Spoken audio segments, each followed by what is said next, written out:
Antes de nada, lo primero quisiera agradecer al Instituto Oceanográfico por la invitación, por hacer posible que estuviera yo hoy aquí, y gracias a Santiago, muchísimas gracias.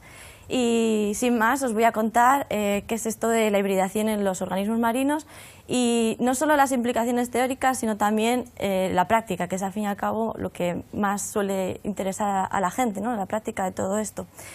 Y empezamos desde lo más básico, porque yo entiendo que no todo el mundo es genetista o genético, y entonces voy a empezar definiendo pues eso, qué es la hibridación. Y es un proceso donde se cruzan dos especies, subespecies, razas o variedades diferentes, y se crea un híbrido de ese cruce. Yo toda la charla voy a estar hablando de hibridación interespecífica, es decir, entre dos especies distintas. Y bueno, un ejemplo muy gracioso, muy sencillo, sería si juntamos un tiburón con un caballo, dos especies distintas, pues nos saldría un híbrido algo parecido a esto. O, por ejemplo, las sirenas, un humano y un pez. Si os dais cuenta, si pensáis un poco en la mitología, había híbridos muy raros, centauros, las sirenas. Es decir, la hibridación siempre ha estado por ahí. Lo que pasa es que hasta la actualidad se consideraba que era algo más típico de plantas, que los animales no hibridaban, que era más típico de plantas. Pero en los últimos años se ha visto que no, que los animales también.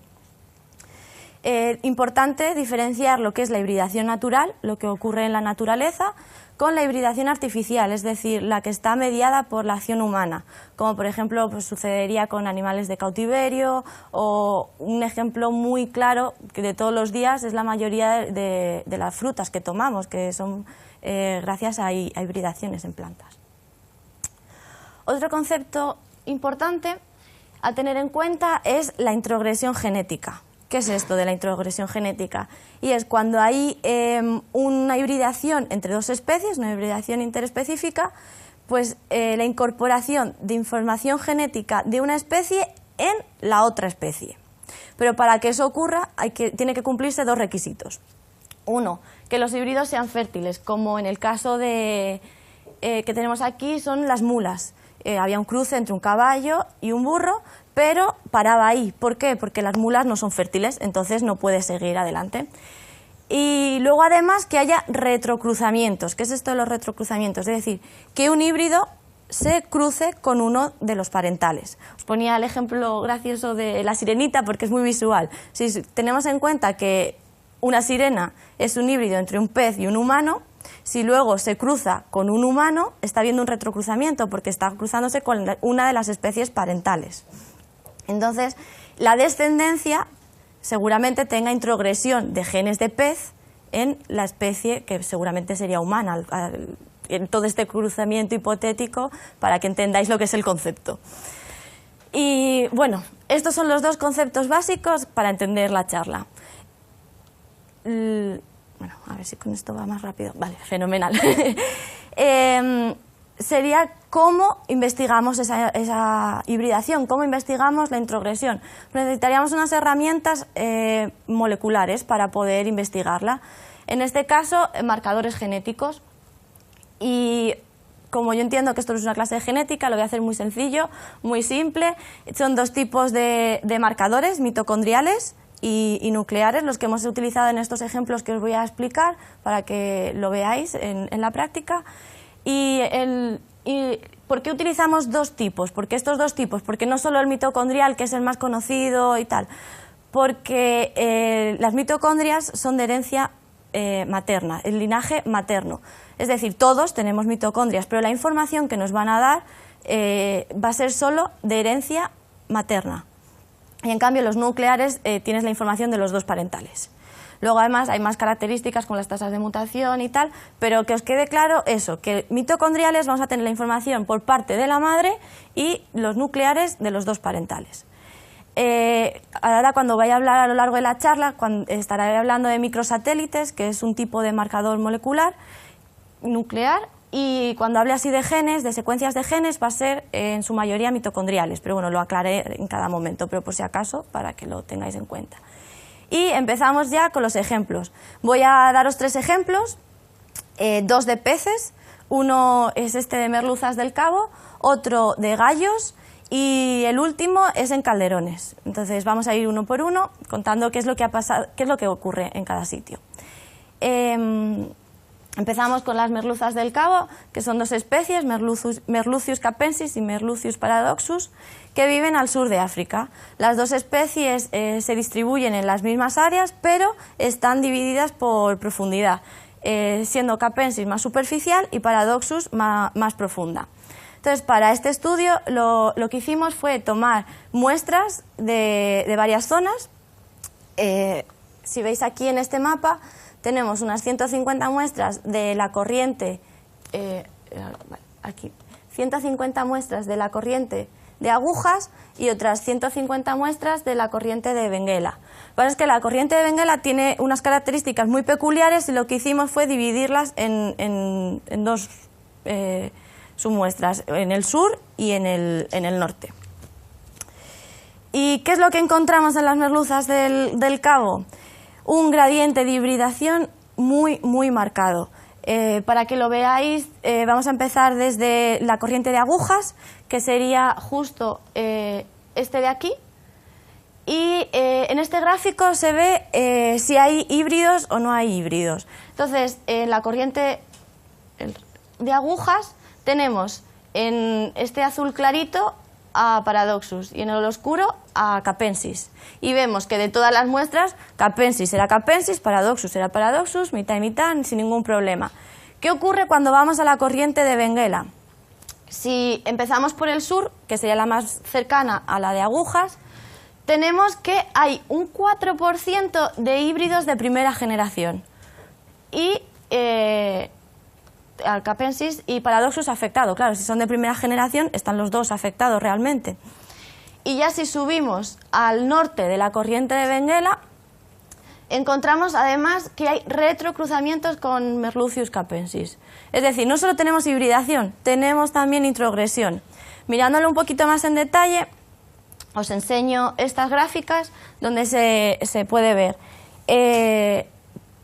Así a nivel general vais a ver Merlucius capensis en el color oscuro, en esta parte de acá, y Merlucius paradoxus en el color clarito. Este gráfico, para entenderlo, cada barra que se ve es un individuo. Entonces vamos a ver realmente lo que aporta cada individuo. Si os dais cuenta, en la corriente de Agujas, como decía antes, Capensis es Capensis, está todo azulito, todo es su misma especie, y Paradoxus es todo Paradoxus, salvo aquí un individuo, pero bueno, ese individuo puede ser por cualquier otro motivo.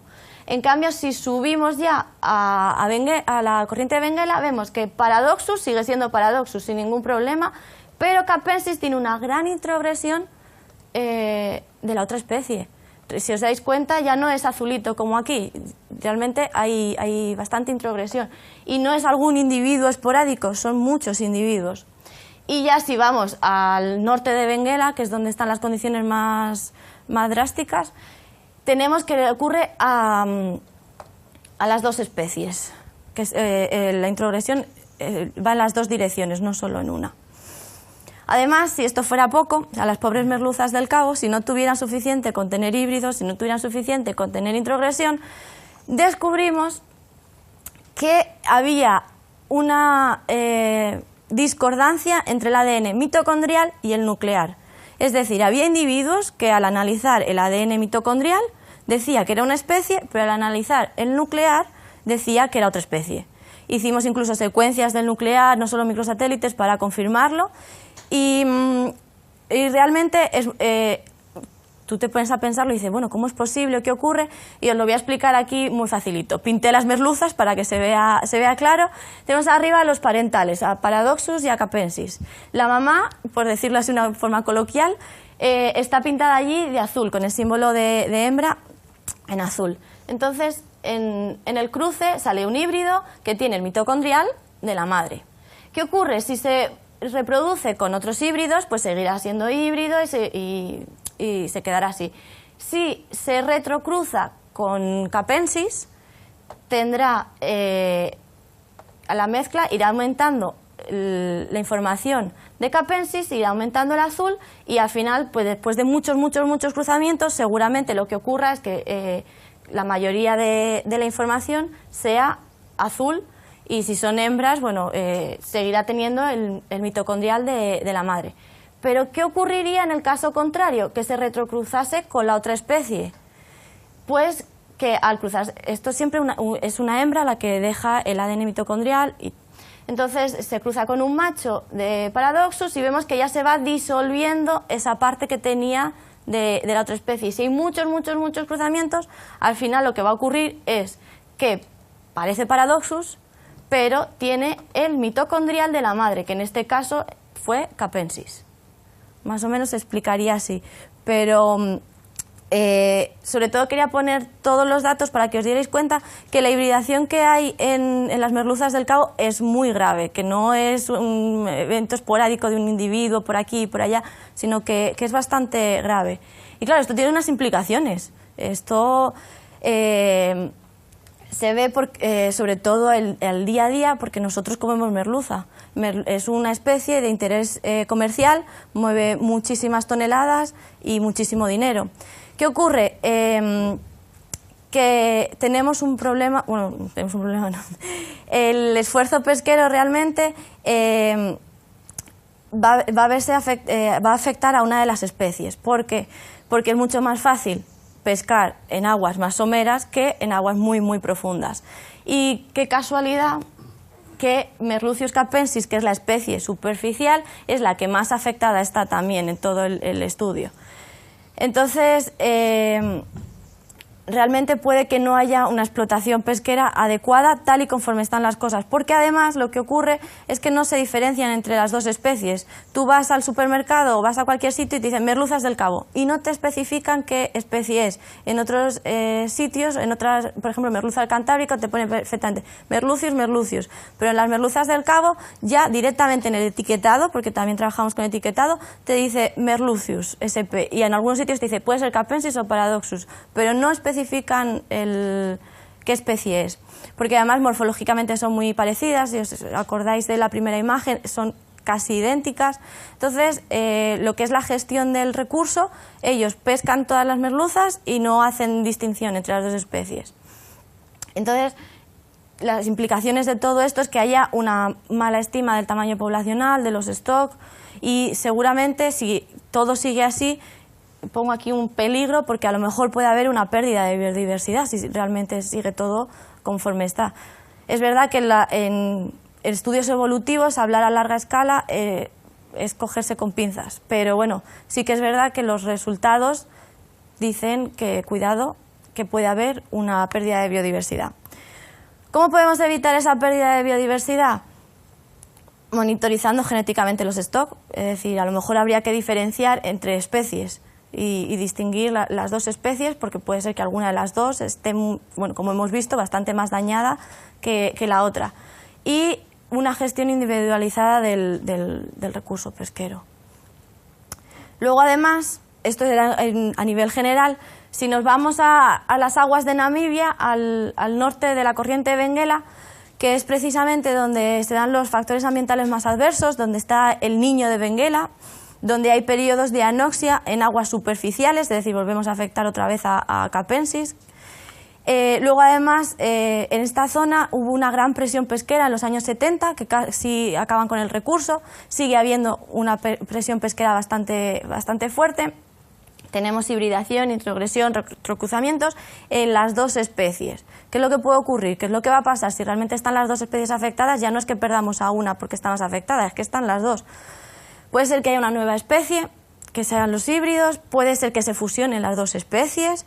¿Qué es lo que va a pasar?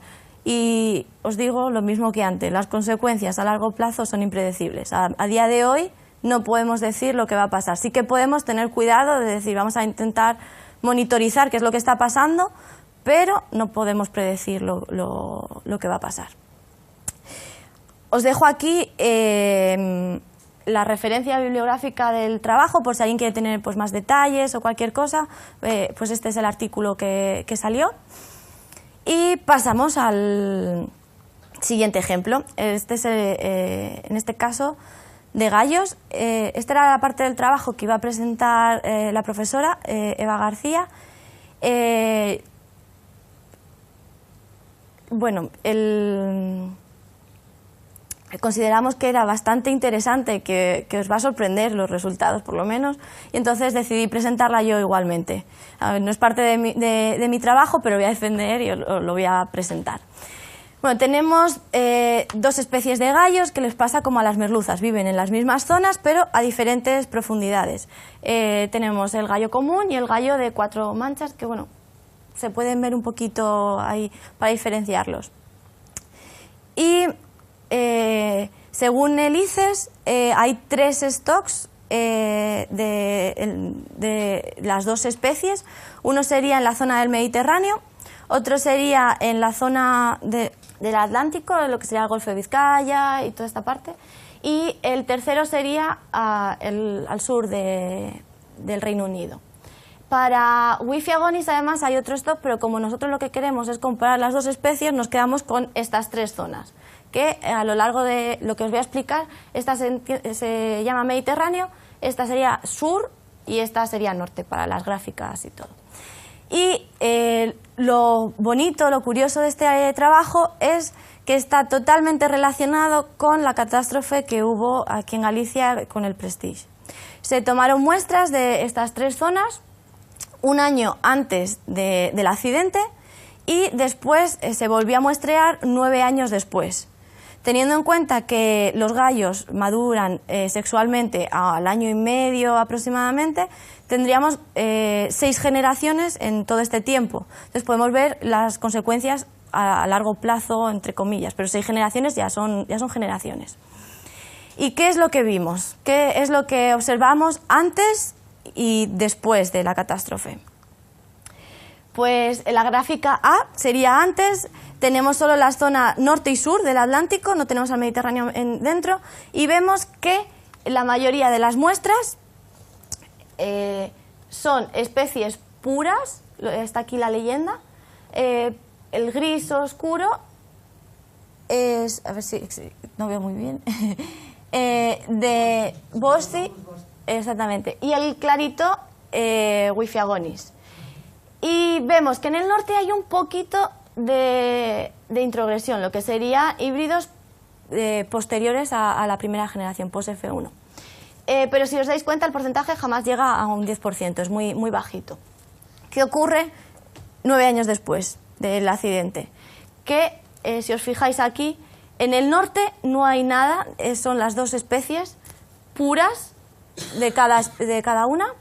En el Mediterráneo, otra vez, las especies puras, y aquí, en lo que sería la cornisa cantábrica y Galicia, encontramos casi un 40% de introgresión, de híbridos de post-F1, de varias generaciones. Sobre todo en la especie de Bosci, aunque también un poco para Wi-Fi agonis. Es un valor muy alto. Y además, si os dais cuenta, en la zona norte no hay nada y en el Mediterráneo tampoco. Entonces, ¿qué implicaciones tiene todo esto? Si el fuel ya no solo es contaminante, mutagénico, cancerígeno, produce oxidación acumulativa para los tejidos, para todas estas especies, para todos estos animales, tenemos que además produce hibridación e introgresión en 2 especies. Además, con interés pesquero, también lo que decíamos de consumo humano. ¿Y por qué puede ser causada esta hibridación? Porque de repente estas 2 especies han decidido hibridar justo en esta zona de aquí. Se cree que es por las reducciones en el área de desove, porque el fuel se depositaba abajo en la arena y estos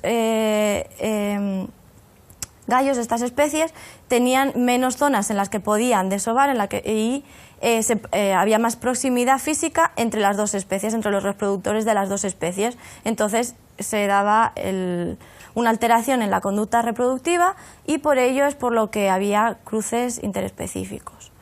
Además, el Lepidurmus bosci, hubo estudios como se veía que los contaminantes le afectaban muchísimo más, causando mayor mortalidad, y además nosotros hemos visto aquí que ya no solo causa mayor mortalidad, sino que es el que más introgresión tenía, el que más hibridación sufría. Entonces, por eso es por lo que vuelvo a poner pérdida de biodiversidad. Realmente lo que está pasando aquí, que el Lepidurmus bosci veía muy reducidas sus áreas y ha tenido que reproducirse para sobrevivir como fuera. Entonces, ahí dejo el peligro. ¿Qué es lo que puede pasar? No lo sabemos, pero cuidado. Y nada, lo que decía justo antes, que las catástrofes, como los vertidos petrolíferos, pues pueden promover la hibridación y la introgresión, pero que las consecuencias a largo plazo son impredecibles. Estamos en el mismo caso que antes. Yo os puedo contar lo que está sucediendo ahora, pero lo que vaya a pasar dentro de unos años depende de tantos factores que no es posible decirlo. Igual que antes, os dejo aquí dos artículos de estos trabajos. El primero está hecho con secuencias nucleares, donde se veían claramente los híbridos, y el segundo ya es más completo, con microsatélites y todo. Y bueno, para que si alguien tiene interés por indagar un poco más o conocer un poquito más de toda esta investigación y todos estos procesos. Y finalmente, el tercer ejemplo, que es el de Calderones, y es un ejemplo, la verdad, que muy bonito. Tengo que dar las gracias porque el Instituto Oceanográfico de aquí de Vigo colaboró en este trabajo. Este fue la publicación que sacamos con Santiago Lens, y como bien dice el título, describíamos por primera vez un híbrido fértil en los calderones, en las ballenas piloto, porque encontramos un híbrido que era post F1, no era un híbrido de primera generación, sino que ya era hijo, porque era un F2 del híbrido. Bueno, para ponernos un poco en situación, antes de comentar los resultados, los calderones o ballenas piloto son dos especies con diferentes distribuciones, pero que tienen unas pequeñas zonas en las que solapan. Veis en las costas frente a la península ibérica, en este cinturón que cruza hasta Estados Unidos, luego también zonas como Sudáfrica, en la parte de Nueva Zelanda. Esto de aquí es bastante incierto todavía, no hay estudios ni nada. Y bueno, la especie Globicéfala melas, que la tenéis aquí en este dibujo de... bueno, aquí. Y la especie Globicéfala macrorhynchus. La diferencia entre ellas dos es básicamente la longitud de la aleta. Una tiene la aleta más larga, melas, y macrorhynchus la tiene más corta. Además, también el número de dientes y el cráneo. ¿Qué ocurre? Que estos caracteres morfológicos en los que se diferencian las dos especies en realidad no son dos caracteres muy marcados, son clinas, digamos. Y entonces sospechábamos de, bueno, ¿qué pasa cuando tienes un individuo que no es ni una cosa ni es otra? ¿Qué especie es? Porque con los dientes pasaba también lo mismo, este número de dientes aproximado. Entonces hicimos un trabajo, dijimos, bueno, vamos a por muestras de Globicéfala melas, donde solo hay Globicéfala melas, donde supuestamente es la especie pura. Vamos a por las muestras que había aquí de la zona de contacto entre las dos especies y a por muestras de Macrorhynchus en la zona en la que supuestamente también debería estar la especie pura. ¿Qué es lo que encontramos? Como ya decía el título, un híbrido. En los tres primeros ejemplos vemos que decía morfológicamente Globicéfala melas, y el ADN mitocondrial confirmó que era Globicéfala melas, y los microsatélites terminaron confirmando que también era la misma especie. En el individuo número 4, morfológicamente era un Macrorhynchus, el ADN mitocondrial decía que era Macrorhynchus y los microsatélites también decían que era Macrorhynchus. Aquí están en la tabla en cursiva los alelos que son únicos y exclusivos de melas, y en negrita los que son únicos y exclusivos de Macrorhynchus. ¿Qué ocurría con el individuo 5? Morfológicamente parecía melas, estaba identificado como melas. Con el mitocondrial decía que era melas, pero al hacer los microsatélites encontramos que tiene alelos exclusivos de melas, aquí marcados con azul, alelos exclusivos de Macrorhynchus y luego otros alelos que compartían las dos especies que no daban información. Y si os fijáis aquí en este diagrama, que ya sois casi expertos, era lo que os comentaba de las barritas, vemos que Globicéfala melas tiene la especie pura como es, tal cual. Vemos aquí unos pequeños picos, pero bueno, básicamente la especie es la que es. Macrorhynchus lo mismo, y nuestro individuo 5 en rojo, que es mitad de uno, bueno, aproximadamente un poquito más, pero bueno, mitad de uno, mitad de otro. Realmente tenemos un híbrido ahí, además identificado con varias técnicas y todo, y ese es nuestro individuo híbrido. Os pongo también ahora, me pasé, este árbol, el A sería hecho con el ADN mitocondrial y el B con el nuclear, para que veáis la diferencia de que si nosotros realmente solo estudiamos el ADN mitocondrial, que es lo que se hace normalmente para identificar especies y en genética lo más utilizado, no tendríamos esa información, no sabríamos que teníamos un híbrido. Y realmente cuando hemos hecho el nuclear vemos que, en este caso se llama Galicia 5, está en medio, a caballo, entre los dos. Entonces, en este artículo hacíamos inciso en eso, de que en muchísimos casos es imprescindible utilizar varias técnicas porque es probable que otros casos hayan pasado desapercibidos por no utilizar el marcador molecular adecuado. Pero claro, ¿qué implicaciones tiene esto? Es el primer híbrido fértil, pero ¿hay más híbridos? ¿Solo es uno? ¿Es un caso esporádico? ¿Hay alguna zona de hibridación? ¿Qué ocurriría? Entonces este estudio dio pie a otro mayor, con más muestras, donde se incluyeron varias zonas intermedias de solapamiento, como las Azores, como el sur de la península ibérica, Andalucía, más muestras de Azores, subiendo incluso hasta 50. Me fui a la Polinesia Francesa, a por Calderones, qué sufrimiento. Y entonces, ¿qué es lo que descubrimos al analizar todas estas muestras? Os voy a decir, esta parte del trabajo es totalmente inédita, sois los primeros en verla. Bueno, eso lo referís del artículo, está enviado a una revista muy buena de investigación, está siendo revisado ahora mismo. Y a ver qué es lo que pasa, ¿no? Pero bueno, yo os prometo que os vais a sorprender. Resulta que al tener muchísimas más muestras, al meter más resolución al trabajo, vemos que Macrorhynchus es Macrorhynchus, no tiene ningún problema, pero Melas tiene bastante introgresión. Os recuerdo, estamos hablando ahora de mamíferos. Antes estábamos hablando de peces que soltaban los huevos por un sitio, soltaban esperma por otro, y es fácil que haya cruzamientos. Pero ahora estamos hablando de mamíferos. Estamos hablando ya de una fertilización interna, y tener este porcentaje es muy alto para mamíferos. Además, si ya no solo la introgresión que os muestro aquí en este gráfico, sino que con otros análisis se vio que había 4 híbridos, que para el N que tenemos ya es bastante, y uno de ellos con discordancia mitocondrial nuclear. Es decir, aparentemente parecía gemelas, se identificó como gemelas, pero al hacer el ADN, sorpresa, que aquí tenemos con un ADN mitocondrial de Macrorhynchus.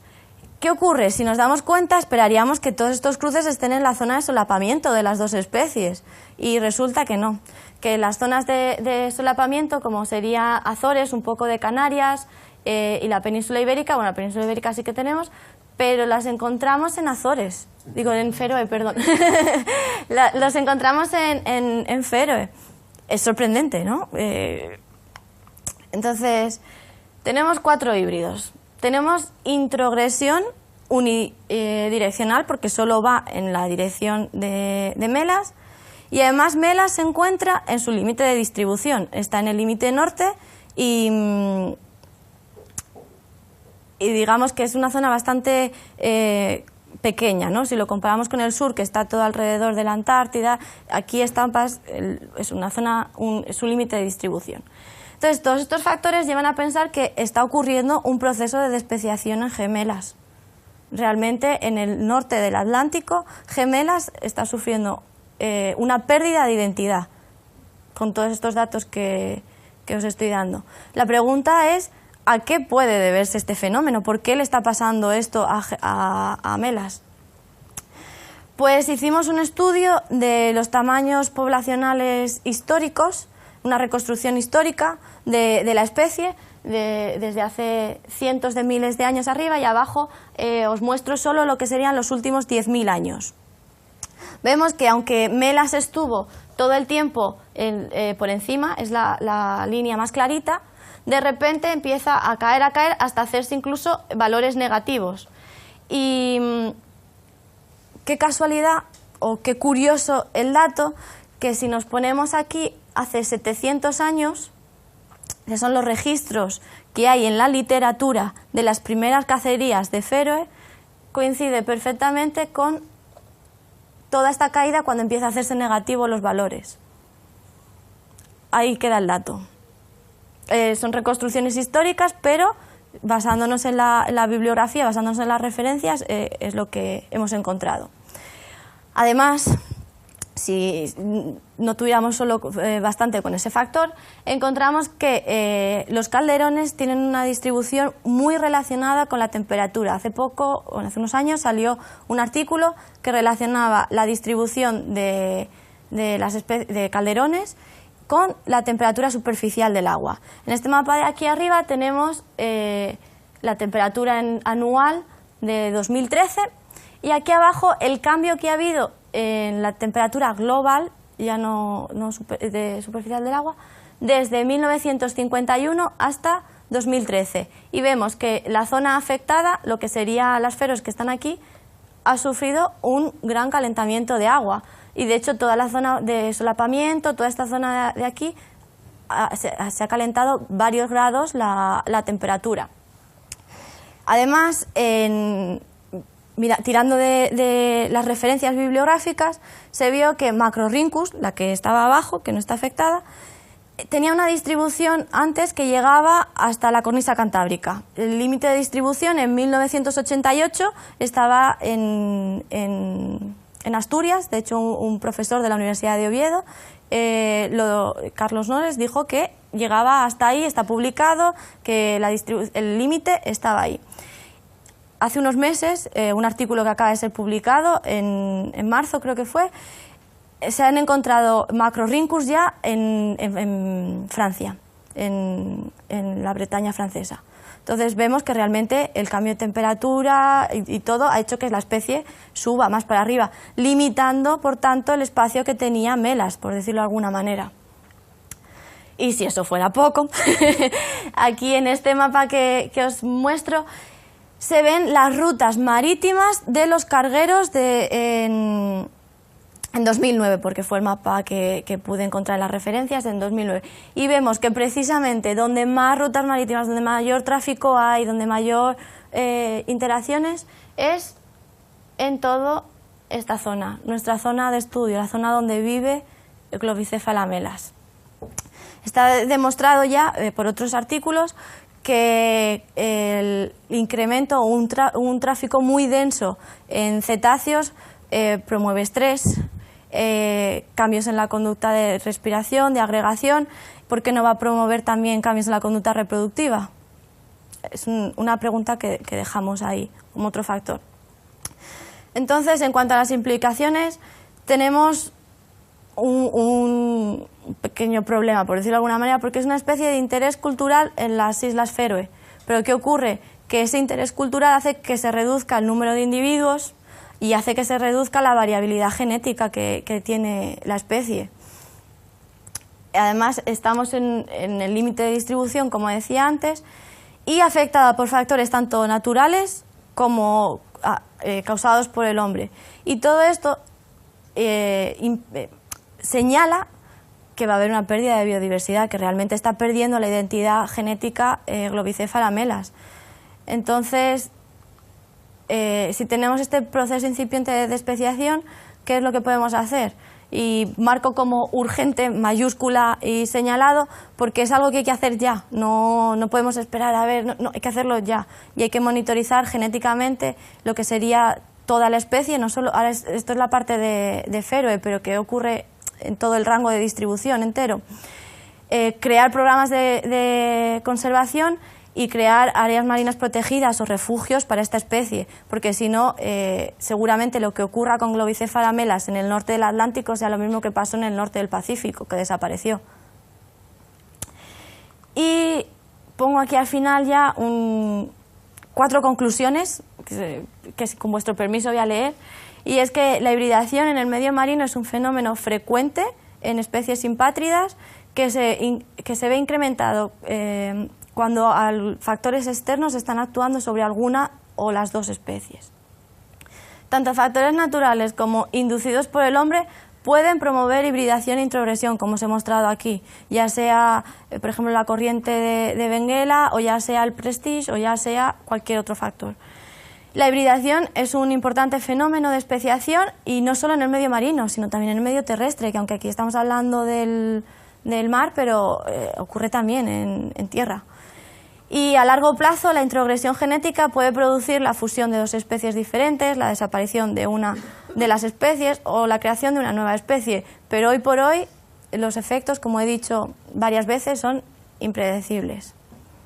Así que nada, muchas gracias por venir y muchas gracias por todo. Si tenéis cualquier pregunta, cualquier cosa, os la contesto, encantada, y si no, también he dejado mi correo electrónico por si queréis contactar conmigo o lo que sea. Okay, muchas gracias.